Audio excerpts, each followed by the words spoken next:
दोस्तों, आज एक नई क्लिप के साथ आप लोगों के सामने उपस्थित हैं। दोस्तों, आज 3 संतों का विचार लाया हूँ।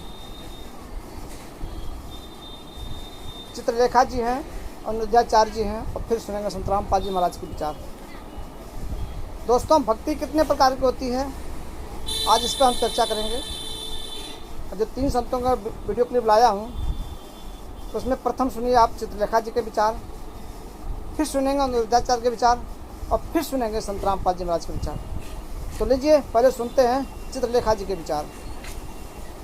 भक्ति 5 प्रकार की है। भक्ति के 5 रस हैं। एक होता है दास्य रस, एक शांत रस, एक वात्सल्य रस, एक तो अभी आपने सुना चित्रलेखा जी का विचार, अब सुनते हैं अनुरुद्धाचार्य के विचार। भक्ति कितने प्रकार की होती है? बोलो मेरी माँ। सही बात। 9 प्रकार की। प्रभु मैं आपको कभी भूलूं नहीं। कीर्तन करना चाहिए, स्मरणम। आई तो घर में काम पूरा करती हैं, झाड़ू पोंछा बर्तन भोजन सब करती हैं, पर काम करते समय एक स्त्री किससे याद करती रहती है? बोलिए, अपने पति से। बिना पांव दबाना, बड़ों के चरण दबाना, पति के चरण दबाना, ये 4थी भक्ति है। विश्वास के साथ नाम जपना 6वीं भक्ति है। हाँ, कर्म। दोस्तों, अभी आपने सुना अनुरुद्धाचार्य के विचार। अभी आपने देखा चित्रलेखा जी बता रही हैं 5 प्रकार की भक्ति होती है और अनुरुद्धाचार्य बता रहे हैं कि 9 प्रकार की भक्ति होती है। अब सुनते हैं संत रामपाल जी महाराज के विचार। प्रमाण सहित देखते हैं कि कितने प्रकार की भक्ति होती है। तो आइए सुनते हैं संत रामपाल जी महाराज के विचार।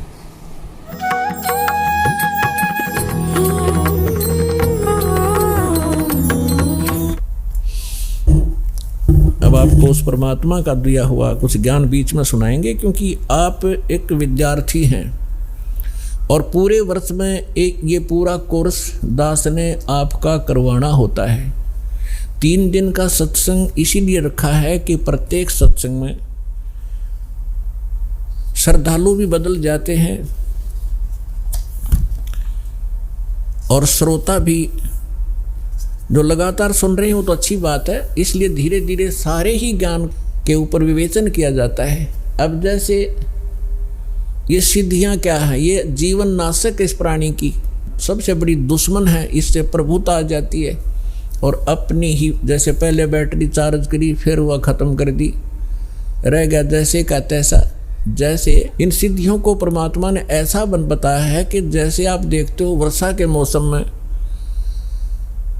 अन्य चींटियाँ होती हैं, बगैर पंखों की होती हैं, और उन्हीं चींटियों के बिलों से कुछ पंखों वाली चींटियाँ निकलती हैं और वो उनके अंदर परमात्मा होती हैं, क्योंकि वो उड़ नहीं सकती दूसरी चींटियाँ, और वो उड़ जाती हैं आकाश में।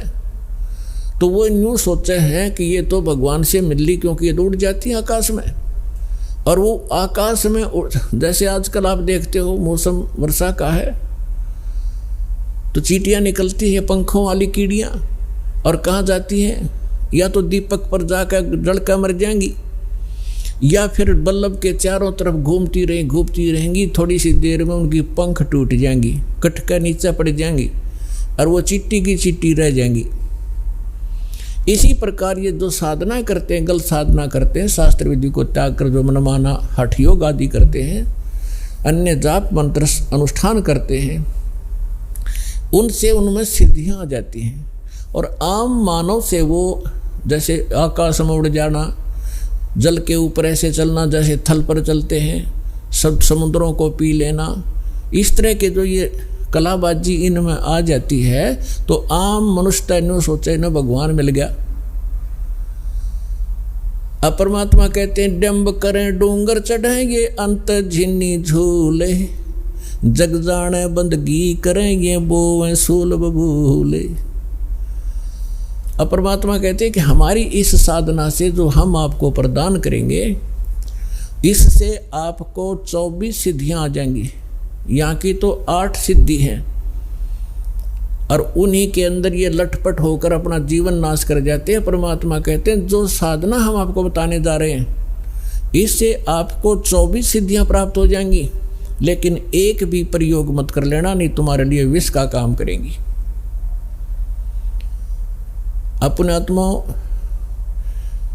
सिद्धि का अर्थ होता है साधना की सफलता।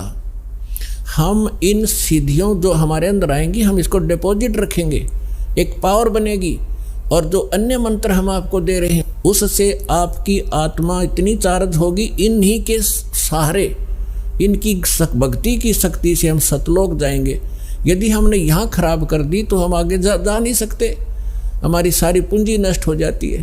तो क्या बताते हैं, शब्द महल में सिद्ध 24 अंश बिछोड़े विश्वे 20। कहते हैं हमारे जो मंत्र में, शब्द में 24 सिद्धियां आ जाएंगी आप में, और यदि आपने इनका प्रयोग कर लिया, आपकी वाह वाह हो जाएगी। किसी का झाड़ा ला दोगे वो ठीक हो जाएगा, आपकी भक्ति नष्ट हो जाएगी। या आप देखते हो पुराने किसी नगर में कोई किसी चीज़ का झाड़ा लगाता है, उनका दादा लाई है कि वो दूसरा लगाना शुरू कर देता है। ये पूर्व जन्म के पुण्यकर्मी प्राणी थे, और पहले भी इन्होंने ऐसे बैठा लिया, और दोबारा थोड़ी बहुत पूंजी बची थी, वही झाड़े ला कर नाश कर जाएंगे। तो इसलिए हमने चौकस होना है, थोड़ा बुद्धि से काम लेना है। झाड़ा लाने से बात नहीं बनेगी, उसको अपना इस परमात्मा से जोड़े, वो भी अपना धन इकट्ठा करे, राप भी करो।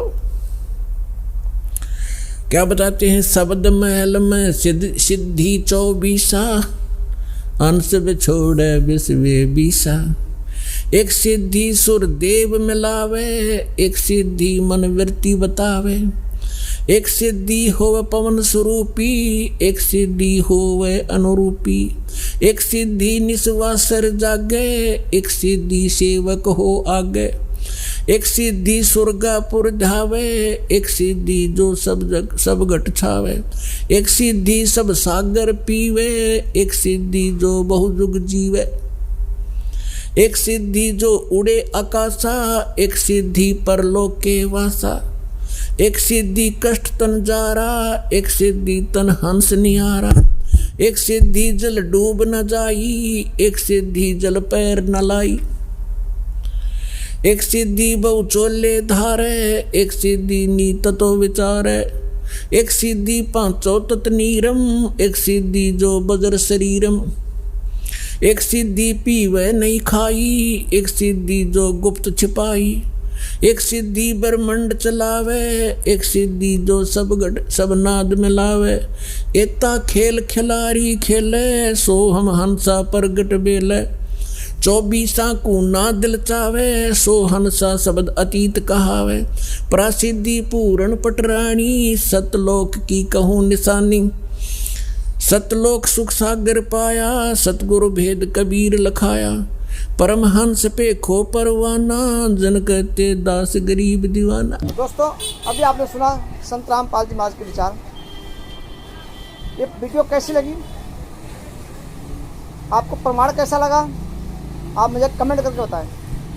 यूट्यूब पर देख रहे हैं तो सब्सक्राइब कर लें, और फेसबुक पर देख रहे हैं तो फॉलो करें। दोस्तों, वीडियो को लाइक शेयर जरूर करें, सब्सक्राइब।